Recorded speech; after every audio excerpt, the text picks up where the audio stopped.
Hello students, welcome to my channel simplified classes. मैं हूं doctor Nisha. आज हम पढ़ेंगे बच्चों chapter 2 sexual reproduction in flowering plant का पार्ट 3। मैं आपको बता देती हूँ, पार्ट 1 में हमने पढ़ा था अबाउट फ्लावर और उसके बारे में कुछ पॉइंट्स पढ़ी थी। जो टर्म्स क्या दे रखे थे, फ्लोरिकल्चर के बारे में और factors responsible for floral primordium के बारे में। सेकेंड पार्ट में हमने पढ़ा अबाउट स्टैमेन एंड माइक्रोस्पोरेंजियम के बारे में।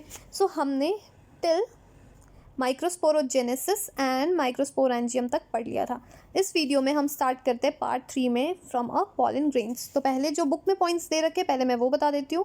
सो पॉलन ग्रेन्स क्या हो गया बच्चों, the pollen grains represent the male gametophyte. तो वो पॉलन ग्रेन क्या रिप्रेजेंट कर रहा है, मेल गैमेटोफाइट को। और if you touch the open anther of the hibiscus और any other flower you would find a deposition of a yellow flowery pollen grain. जब आप कोई भी जो ओपन फ्लावर होता है उसमें आप टच करोगे तो क्या आपको दिखता है, येलो येलो पॉलन ग्रेन्स दिखता है, जो कि कैसा होता है, येलो पाउडरी कलर का होता है, बिल्कुल पाउडर जैसा आपको दिखेगा। जब आप टच करोगे तो आपके फिंगर पे आ जाएगा। तो sprinkle this grains on a drop of a water. In grains को कहाँ रख दीजिए, ड्रॉप ऑफ वाटर पे स्प्रिंकल कर दीजिए, छिड़क दीजिए। और उसके बाद उसे ग्लास लाइट पे लेके ऑब्जर्व अंडर अ माइक्रोस्कोप। और उसे माइक्रोस्कोप के जब आप अंडर देखेंगे तो आपको क्या दिखेगा, you will be really be amazed at the variety of architecture या फिर size, shape, color, design seen on the pollen grains from a different species। Figure 2.4 different species का जब आप पॉलन लोगे और माइक्रोस्कोप के अंडर देखोगे तो आपको क्या दिखेगा, डिफरेंट पॉलन ग्रेन दिखेंगे। फिगर यहाँ पे दे रखा है 2.4, ये फिगर आप देख सकते हो 2.4 में, that is scanning the electron micrograph of a few pollen grains. तो यहाँ देखिए, ये देखिए, तो इससे आपको क्या पता लग रहा है, डैट डिफरेंट प्लांट्स में different design, shape and size के पॉलन ग्रेन्स प्रेजेंट होते हैं। So pollen grains are generally spherical. जो अगर आप शेप देखा जाए तो वो कैसा होता है, जनरली स्पेरिकल होता है और measuring about 25 to 50 micrometre in diameter. तो ये भी एक मेडिकल क्वेश्चन है, that size of pollen grain क्या वेरी करता है, 25 to 50 micrometre in diameter. It has a prominent 2 layered wall. अगर वॉल हम बात करते हैं पॉलन में कितने वॉल्स प्रेजेंट है, कितने लेयर प्रेजेंट है, तो आप क्या बताओगे, 2 लेयर प्रेजेंट है इसके पॉलन ग्रेन में। द हार्ड आउटर लेयर, जो आउटर लेयर है इसको हम क्या बोलते हैं, एक्साइन बोलते हैं। And it is made up of a sporopollenin which is one of the most resistant organic material known. तो ये ध्यान रखना है, जो आउटर लेयर है उसे हम एक्साइन बोलते हैं और वो किस चीज़ से बना हुआ है, स्पोरोपोलिनिन से बना हुआ है। और जो स्पोरोपोलिनिन है ये क्या हो गया, मोस्ट रेजिस्टिंग ऑर्गेनिक मटेरियल अभी तक का है। तो ये भी मेडिकल क्वेश्चन है, डैट जो सबसे ज़्यादा मोस्ट रेजिस्टेंट ऑर्गेनिक मटेरियल क्या है, तो आप किसे टिक करोगे, स्पोरोपोलिनिन को। और अगर पूछा जाता है कि आउटर लेयर क्या हो गया हमारे पॉलन में, तो क्या हो गया, exine. Next is it can withstand the high temperature due to the sporopollenin. तो ये क्या हो रहा है, काफ़ी ज़्यादा हाई टेम्परेचर पे भी रह सकता है and a strong acids and alkali. तो डिफरेंट टेम्परेचर या फिर एसिड या फिर एल्कली नेचर में भी वो रेजिस्ट कर सकते हैं। No enzyme that degrade the sporopollenin is so far known. अभी तक कोई एंजाइम नहीं बना है सो डैट ये स्पोरोपोलिनिन को ये डिग्रेड कर सके। तो यहाँ पे भी आपसे क्वेश्चन आ सकता है डैट कि कौन सा ऐसा ऑर्गेनिक सब्सटेंसेस है जिसका अभी तक कोई एंजाइम्स वगैरह नहीं बना है सो डैट उससे डिग्रेड हो सके। So what you will say, sporopollenin. तो देख रहे हो कितने सारे क्वेश्चन सिर्फ स्पोरोपोलिनिन से आ रहे हैं। Next is pollen grain exine has a prominent apparatus called a germ pore। सो अगर आप pollen grain जो exine जो हमने देखा है क्या था, आउटर लेयर है, ये इसमें क्या होता है, एक prominent apparatus प्रेजेंट है जिसको हम क्या बोल रहे हैं, germ pore बोल रहे हैं, whereas sporopollenin is absent। तो ये भी दोबारा से क्वेश्चन आ रहा है कि दैट एक्साइन में कहाँ पे स्पोरोपोलिनिन एब्सेंट है, तो आप क्या बताओगे, जर्म पोर पे, जो क्या है एक प्रोमिनेंट अपैरेटस है, वहाँ पे स्पोरोपोलिनिन एब्सेंट होता है। So pollen grains are well preserved as a fossil. Pollen grains को प्रिजर्व कर सकते हो एज अ फॉसिल, क्यों, क्वेश्चन आ सकता है, because of the presence of sporopollenin, क्योंकि उसमें क्या है, स्पोरोपोलिनिन प्रेजेंट है, इसलिए आप इसे काफ़ी लार्ज टाइम तक, काफ़ी ईयर्स तक इसे प्रिजर्व कर सकते हो। The exine exhibit a fascinating array of the pattern and design. So exine जो आउटर लेयर है इसमें क्या हो रहा है, काफ़ी ज़्यादा different patterns and designs present है। Why do you think the exine should be hard, आपके हिसाब से एक्साइन हार्ड क्यों है। And what is a function of germ pore. और जो जर्म पोर हमने बोला, जर्म पोर में क्या है, जहाँ पे एक्साइन का वो पार्ट जहाँ पे स्पोरोपोलिनिन एब्सेंट है, उसे हम क्या बोल रहे हैं, जर्म पोर। तो जर्म पोर का फंक्शन क्या है, तो अभी हम पढ़ेंगे इसके बारे में। द इनर वॉल, अब हम किसके बारे में बात करें, इनर वॉल के बारे में। The inner wall of the pollen grain is called intine. Inner wall को हम क्या बोल रहे हैं, इंटाइन बोल रहे हैं। अगर इनर वॉल के अगर हम कुछ फीचर्स देखते हैं, क्या पॉइंट्स दे रखे, it is thin, inner wall thin है, और एक क्या है, कंटिन्यूस लेयर है made up of a cellulose and pectin. तो ये भी मेडिकल क्वेश्चन है, दैट इनर वॉल क्या है, यू विल से इंटाइन, और इंटाइन कैसे, थिन एंड कंटिन्यूस लेयर है, किस चीज़ से बना हुआ है, तो सेलुलोज एंड पेक्टिन से बना हुआ है। The cytoplasm of the pollen grain is surrounded by plasma membrane. तो ऑब्वियसली जो साइटोप्लाज्म है बच्चों सेल्स में, उसको कौन सराउंड करता है, प्लाज्मा मेम्ब्रेन सराउंड करता है। So when the pollen grain is mature it consist या कंटेन 2 सेल। जब भी पॉलन ग्रेन्स क्या हो गए, मेच्योर हो जाएंगे, ये इसमें कितने सेल्स कंटेन होंगे, 2 सेल्स कंटेन होते हैं। पहला क्या हो गया, वेजिटेटिव सेल, और दूसरा क्या हो गया, जेनरेटिव सेल। फिगर आप देख सकते हो 2.5b में। ये देखिए 2.5a में क्या हो गया, पहला हम देख रहे हैं enlarge view of a pollen grain, tetrad, और उसके बाद बी में हमें क्या दिख रहा है, stages of a microspore maturing into a pollen grain. तो ये देख रहे हो, तो यहाँ पे आपको क्या दिख रहा है, वेजिटेटिव सेल, और ये क्या दिख गया आपको, generative cells. The vegetative cell is bigger, आप देख सकते हो ये जो सेल है इसमें आप देख रहे हो यहाँ से यहाँ तक, ये क्या आपको दिख रहा है, वेजिटेटिव सेल। तो अगर कंपैरिजन करते हैं हम वेजिटेटिव सेल और जनरेटिव सेल में, तो वेजिटेटिव सेल का साइज़ क्या हो गया, बिगर हो गया, और इसमें क्या देख रहे हो, has abundant food reserve and a large irregular shape nucleus. ये देखिए लार्ज न्यूक्लियस है और ये इरेगुलर है। द जनरेटिव सेल, ये जो नीचे वाला जनरेटिव सेल हो गया, ये स्मॉल हो गया, and float into the cytoplasm of the vegetative cell. और ये वेजिटेटिव सेल के ही साइटोप्लाज्म में ये फ्लोट करता है, बिकॉज क्या हो गया, एक तो ये छोटा पार्ट है, और it is a spindle shape with a dense cytoplasm. ये स्पिंडल शेप है और इसका जो साइटोप्लाज्म है ये डेंस है, and a dense cytoplasm present है और न्यूक्लियस प्रेजेंट है। Over 60% of angiosperm, 60% of angiosperm में क्या हो रहा है, pollen grains are shed at a 2 cell stage. तो 60% ऑफ एंजियोस्पर्म में कितने पॉलन के कितने स्टेजेस ऑफ सेल्स के देखे जा रहे हैं हम, that is 2 cell stages present है। तो ये भी क्वेश्चन आ रखा है डैट 60% ऑफ एंजियोस्पर्म में कितने सेल स्टेज प्रेजेंट है पॉलन ग्रेन्स के, तो कितने हो गए, 2 सेल स्टेज। कौन कौन से हो गए, वेजिटेटिव सेल, और दूसरा क्या हो गया, जनरेटिव सेल। वेजिटेटिव सेल क्या हो गया, बिगर हो गया, और जनरेटिव सेल्स क्या हो गया हमारा, स्मॉलर हो गया। और ये क्या हो गया है, ये कहाँ फ्लोट करता है, इन अ वेजिटेटिव सेल्स के साइटोप्लाज्म में। नेक्स्ट कह रहा है in the remaining species, remaining species में क्या बोल रहा है, जनरेटिव सेल, ये जो जनरेटिव सेल है नीचे वाला, divide mitotically to give rise to a 2 male gamete before the pollen grain are shed, मतलब 3 सेल स्टेज। तो आपसे पूछा जाएगा कि रिमेनिंग स्पीसीज में क्या हो रहा है, कितने सेल स्टेजेस देखे जा रहे हैं, इट मीन्स 3 सेल स्टेजेस। मतलब क्या हो गया, जो जनरेटिव सेल है डिवाइड कैसे हो रहा है, mitotically to give rise to the 2 male gamete before pollen grains are shed. मतलब ये डिवाइड हो जाएगा तो यहाँ पे क्या होगा, 3 सेल स्टेजेस देखे जाएंगे।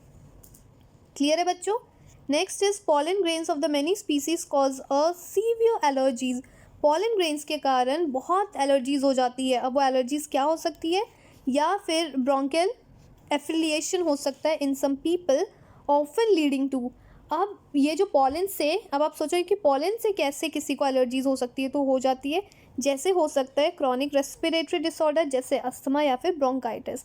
और कह रहा है it may be mention that a parthenium या फिर कैरेट ग्रास। तो यहाँ से क्वेश्चन आता है दैट पार्थेनियम क्या हो गया, उसका दूसरा नाम क्या हो गया, carrot grass, that came into India. ये इंडिया क्यों लेके आए थे, as a contaminant with a imported wheat. ये किससे आया था, इम्पोर्टेड वीट के साथ ये कंटामिनेंट भी आ गया था। Has become the obsequious in occurrence and cause a pollen energy. और ये क्या कॉज कर रहा है, पॉलन एलर्जीज कॉज कर रहा है। तो यहाँ से अगर आपसे पूछा जाए दैट पार्थेनियम का दूसरा नाम क्या है या फिर उसका साइंटिफिक नेम क्या है, तो आप बताओगे कि कैरेट ग्रास को ही हम पार्थेनियम बोल रहे हैं। और ये लेके क्यों आया गया था, इम्पोर्टेड वीट के साथ ही आया था, और ये कंटामिनेटेड है, ये इंडिया में लेके आया गया था। और ये क्या कॉज कर रहा है, पॉलन एलर्जी को कॉज कर रहा है। तो बच्चों ये जो बुक में पॉइंट्स थी ये मैंने आपको बता दिया। अब जो कुछ पॉइंट्स मैंने इसी में से पैराग्राफ से निकाल के मैंने साइड में रखा हुआ है, वो एक बार आप हम फिर से रिवाइज करें। तो पॉलन ग्रेन्स क्या हो गया, represent the male gametophyte, it can be easily seen on a hibiscus. Hibiscus पे देख सकते हो, मतलब क्या हो गया, येलो इन कलर होता है पॉलन, और इसका शेप देखा जाए तो स्पेरिकल इन शेप हो गया। It's cytoplasm is surrounded by plasma membrane. Cytoplasm कैसे सराउंडेड है, प्लाज्मा मेम्ब्रेन से, और डायमीटर अगर हम देखते तो क्या हो गया 25 to 50 माइक्रोमीटर इन डायमीटर। इनके वॉल्स बात करते तो 2 वॉल्स प्रेजेंट हो गए, आउटर क्या हो गया एक्साइन और इनर क्या हो गया इंटाइन। अब हम एक्साइन के बारे में बात करते तो it exhibit a fascinating array of a different pattern and design. तो इसमें क्या हो गया डिफरेंट पैटर्न एंड डिज़ाइन दिखता है हमें एक्साइन में। ये क्या है आउटर लेयर है, और ये किस चीज़ से बना हुआ है बच्चों, स्पोरोपॉलिनिन, जो कि मोस्ट रेजिस्टेंट ऑर्गेनिक मटेरियल अभी तक जो हमें पता है। और ये मोस्ट रेजिस्टेंट होने के कारण क्या हो रहा है, ये कहाँ पे हो सकता है, can withstand the high temperature या फिर स्ट्रॉन्ग एसिड या फिर एल्कली में भी ये सर्वाइव कर सकता है। नेक्स्ट पॉइंट है बहुत इंपॉर्टेंट, नो एंजाइम्स, अभी तक कोई एंजाइम्स नहीं बने जो इस चीज़ को ये डीजेनरेट कर सके, इसलिए इसको आप कैसे प्रिजर्व कर सकते हैं एज अ फॉसिल फ्यूल। तो जो इंपॉर्टेंट पॉइंट है ये मैंने यहाँ पे लिख दिया है। नेक्स्ट है बच्चों यहाँ पे जो 2 वॉल्स हमने देखे हैं ऑफ द पॉलन ग्रेन्स। तो पहला जो ये तो हमने देख लिया एक्साइन और इंटाइन के बारे में। अब यहाँ पे है कि जो 2 वॉल पॉलन ग्रेन्स हो गया, तो पहला क्या हो गया वेजिटेटिव सेल है और दूसरा क्या हो गया जनरेटिव सेल है। अब जो डिफरेंस अगर हम देखते हैं दोनों में, तो वेजिटेटिव सेल क्या हो गया, ये बिगर इन साइज है, और इसमें क्या हो गया has abundant food reserve and a large irregular shape nucleus. इसमें क्या हो गया एबंडेंट फूड रिजर्व प्रेजेंट है, और ये इसमें जो न्यूक्लियस है ये लार्ज है एंड इरेगुलर है। बट हम बात करते हैं जनरेटिव सेल, ये वाला जनरेटिव सेल्स ये क्या देख रहे हैं स्मॉल है और फ्लोट कहाँ हो रहा है cytoplasm of a vegetative cell. ये जो शेप है स्पिंडल हो गया, साइटोप्लाज्म इज डेंस, और न्यूक्लियस क्या है बच्चों इसमें एब्सेंट है। क्लियर हो गया, चलते हैं नेक्स्ट पेज पे।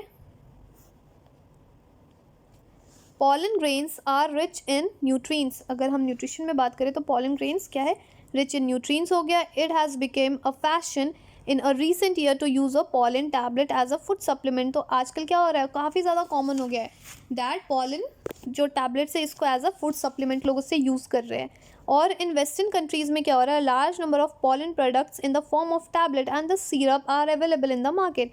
बहुत डिफरेंट कंट्रीज़ में क्या हो रहा है बच्चों वेस्टर्न कंट्रीज़ में that pollen tablets and even a syrups present हो रहा है मार्केट में। Pollen consumption has been claimed to increase the performance of the athletic and horse races। तो ये जो pollen ये जो यूज़ हो रहा है लोग टैबलेट वगैरह यूज़ कर रहे हैं किसके लिए, जो एथलीट है उनके परफॉर्मेंस को इंक्रीज़ करने के लिए एंड हॉर्स रेस में यूज़ किया जा रहा है। फिगर हम देख रहे हैं 2.6 में, ये देखिए pollen के प्रोडक्ट्स है। When once they are shed, जब एक बार वो shed मतलब झड़ जा रहे हैं, the pollen grains have to land on a stigma before they lose a viability if they have to bring about the fertilization। क्या हो रहा है कि जब वो झड़ रहे शेड हो रहे तो पॉलन ग्रैन को कहाँ पे लैंड होना है ऑन द स्टिग्मा, जब वो अपनी वायबिलिटी को लूज करते हैं सो डैट फर्टिलाइजेशन हो सके। How long do you think the pollen grain retain viability, आपको कब तक लगता है जो पॉलन ग्रेन से वो रह सकते हैं अपनी वायबिलिटी को रख सकते हैं। The period for which the pollen grains remain viable is highly variable and some extent depend on the prevailing temperature and humidity. तो किसी पॉलन में डिफरेंट प्लांट्स के जो पॉलन है ये टोटली डिफरेंट उनके वायबल टाइम होते हैं, मतलब क्या हो गया, और टाइम के साथ साथ कुछ क्या हो गया डिफरेंट टेम्परेचर पे सर्वाइव कर रहे हैं, कुछ डिफरेंट ह्यूमिडिटी पे। In some cereal such as rice and wheat the pollen grains lose viability within 30 minutes of their release, and in some members जैसे रोसेसी में या फिर लेग्यूमिनस में और सोलिनेसी में they maintain a viability for a month. तो इनमें क्या हो रहा है वायबिलिटी एटलीस्ट मंथ तक वो प्रिजर्व कर पा रहे हैं। वायबिलिटी का मतलब समझ में आ रहा है, मतलब जब वो झड़ जा रहे हैं प्लांट से तो कितनी देर तक उनमें स्टेमिना कह सकते हो वो है, सो डैट कि अगर वो फर्टिलाइजेशन कर सके अगर वो स्टिग्मा पे गिर रहे हैं, तो इसको हम क्या कह रहे हैं वायबिलिटी कह रहे हैं। तो हमने यहाँ पे क्या देखा डैट राइस एंड वीट में 30 मिनट्स तक है ऑन। दूसरा क्या दे रखा है, ये भी मेडिकल क्वेश्चन है, राइस एंड वीट में जो पॉलन की वायबिलिटी है वो 30 मिनट्स है। और दूसरा क्या हमने देखा रोजेसी या फिर लेग्यूमिनेसी और सोलिनेसी में क्या देख रहे हैं हम एटलीस्ट अ मंथ तक है। You may have heard of the storing the semen या फिर sperm of the many animals including the humans for artificial insemination. Artificial insemination में हम क्या कर रहे हैं स्टोर कर रहे हैं सीमेन को या फिर स्पर्म को, इंक्लूडिंग ह्यूमंस, एनिमल्स में तो कर ही रहे हैं और इंक्लूडिंग ह्यूमंस के भी रख रहे हैं। It is possible to store a pollen grain of a large number of the species for a years in liquid nitrogen। ध्यान से सुनिए, आप किसी भी pollen grains को काफ़ी ज़्यादा years and years तक स्टोर कर सकते हो कहाँ पे, लिक्विड नाइट्रोजन में, जिसका टेम्परेचर क्या हो गया -196 डिग्री सेंटीग्रेड। और सच pollen grains can be used as a pollen bank। और इन ये जो सारे हमने पॉलन जो स्टोर कर रहे हैं इसको हम कैसे यूज़ कर सकते हैं, पॉलन बैंक के तौर पे, similarly to a seed bank, जैसे सीड बैंक होता है in a crop breeding programme में। तो क्वेश्चन पूछा जाएगा दैट लिक्विड नाइट्रोजन का ये टेम्परेचर कितना है, तो क्या बताओगे -196, और ये हम क्या कर रहे हैं यहाँ पे लिक्विड नाइट्रोजन में, तो पॉलन को स्टोर कर रहे हैं। या फिर तीसरा आपसे पूछा जा सकता है कि पॉलन को स्टोर कहाँ करते हैं, तो आप क्या बताओगे लिक्विड नाइट्रोजन जिसका टेम्परेचर -196 डिग्री सेंटीग्रेड है। तो यहाँ पे मैं आपको फिर से बता देती हूँ जो मैंने पॉइंट्स लिखे हैं। तो पॉलन ग्रेन्स क्या हो गया, रिच इन न्यूट्रिएंट्स हो गया, और become fashion to use a pollen tablet as a food supplement है, ये एक तरफ से फैशन हो गया है। और वेस्टर्न कंट्रीज़ में क्या हो रहा है कि लार्ज नंबर ऑफ पॉलन जो प्रोडक्ट्स हो गए या फिर टैबलेट्स हो गए या फिर सिरप हो गया वो काफ़ी ज़्यादा यूज़ किया जा रहा है। Pollen consumption was taken to increase the performance of the athletic या फिर हॉर्स रेस, तो एथलेटिक और हॉर्स रेस के परफॉर्मेंस को इंक्रीज़ करने के लिए किया जा रहा है। आप फिगर यहाँ देख सकते हैं। Next is once a pollen shed they have to land on the stigma before they lose a viability for fertilisation. एक बार वो शेड हो गए तो उनको कहाँ जाना है, स्टिग्मा पे, सो डैट कि वायबिलिटी होने से पहले वो फर्टिलाइजेशन कर सके। Next is viability of the different pollen very with a different temperature and humidity. तो ये टोटली डिपेंड करता है कि डिफरेंट जो प्लांट के पोलन है वो different temperature and different humidity पे सर्वाइव कर पा रहे हैं। Viability of the pollen after the release इन, क्या हो रहा है वायबिलिटी जब रिलीज होने के बाद पोलन की वायबिलिटी कितनी है, तो राइस एंड व्हीट में क्या हो गया 30 मिनट्स हो गया, इन रोजेसी या फिर लेग्यूमिनस और असोलिनेसी में मंथ तक वो रह सकता है। नेक्स्ट यहाँ पे मैंने आपको क्या बताया था कि liquid nitrogen that is 196 degree centigrade में क्या हो रहा है कि हम पॉलेंस को काफ़ी ईयर्स तक स्टोर कर पा रहे हैं। कैसे हम स्टोर कर रहे हैं, जैसे एज अ सीड बैंक। तो सीड बैंक भी क्यों यूज़ हो रहा है, क्रॉप ब्रीडिंग प्रोग्राम के लिए। तो बच्चों इस वीडियो में हमने क्या पढ़ लिया ऑफ पॉलन के बारे में। नेक्स्ट वीडियो में हम पढ़ेंगे अबाउट पिस्टल, मेगास्पोरेंजियम मतलब ओव्यूल एंड एम्ब्रायोसेक के बारे में।